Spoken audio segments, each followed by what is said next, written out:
It's that time of the year again where the powers that be at the Nobel Committee begin discussing who's going to win what Nobel Prize. And one person who is at least on the committee for the Peace Prize has decided that the people of Hong Kong are the ones who should get the Nobel Peace Prize. That's right, they've decided that the brave, heroic resistance of like 3% of the population attacking the Chinese government is worthy of a Nobel Peace Prize. That was all sparked by an extradition bill.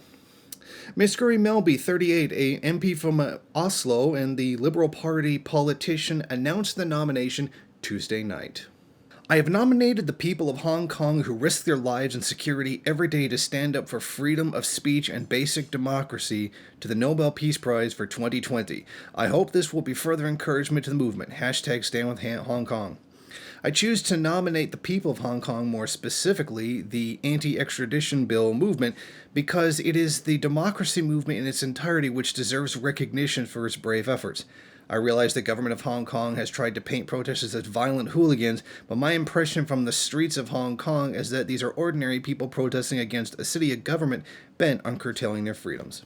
If this isn't the biggest load of BS that the Nobel Committee has ever presented, aside from giving a peace prize to Obama, the man who invaded several countries, then frankly, nothing else is. This entire nomination, this entire statement by the Oslo MP is a complete fiction. In fact, there are daily recordings of the violence that are being carried out by these rioters. Like setting innocent people on fire, destroying massive amounts of property, and it is just property, but you can't claim it's not violent when they're destroying property, beating up elderly people, attacking tourists who aren't even a part of the struggle that's going on, and setting a guy on fire for disagreeing with them. If this isn't one of the most blatant propaganda movements in the history of relations between China and the West, I really don't know what is. The statement that the people on the ground are not being violent is absolutely false. There's endless videos that they take of themselves committing the violence.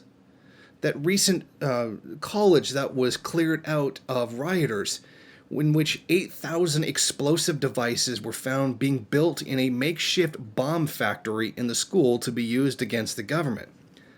All of it simply because the government wanted an extradition bill to send people who murder their girlfriends back to the mainland to stand trial for murder. And that's what all of this stems from.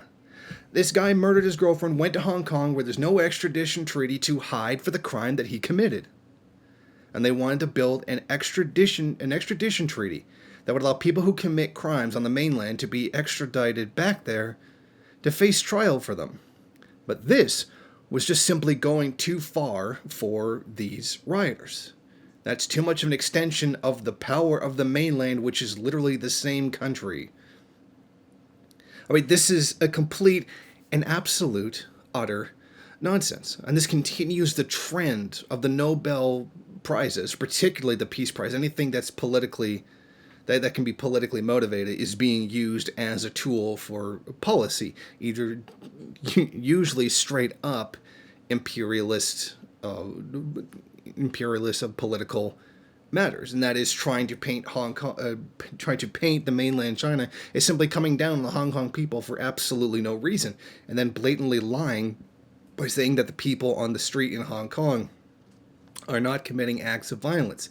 These people are. These very small percentage of the population in Hong Kong are committing acts of violence, and they're committing acts of violence against other people of Hong Kong who simply disagree with them. Not even people who hold any legislative power, just regular everyday people. There are videos of them beating up the elderly, and now have found a new ally in Greta Thunberg, who decided to throw her support behind Joshua Wong, the US puppet that's largely leading these protests. Now, I know the Nobel Prize for Peace is essentially a joke, given everybody who has ever won a Nobel Peace Prize has essentially been an imperialist warmonger, including Obama, including Henry Kissinger. But at such a blatant point such as this in in our times should really make us say that the Nobel Peace Prize doesn't mean anything. And it really hasn't meant anything. And I think that this should wake up a lot of people who are otherwise ambivalent about this situation, that the Nobel Peace Prize is essentially worthless. Thank you for watching. If you like this program, then please head over to my Patreon page and set up a monthly donation. It's your donations that keep this program running. Also, if you would like, please rate, comment, subscribe, and share in various social media.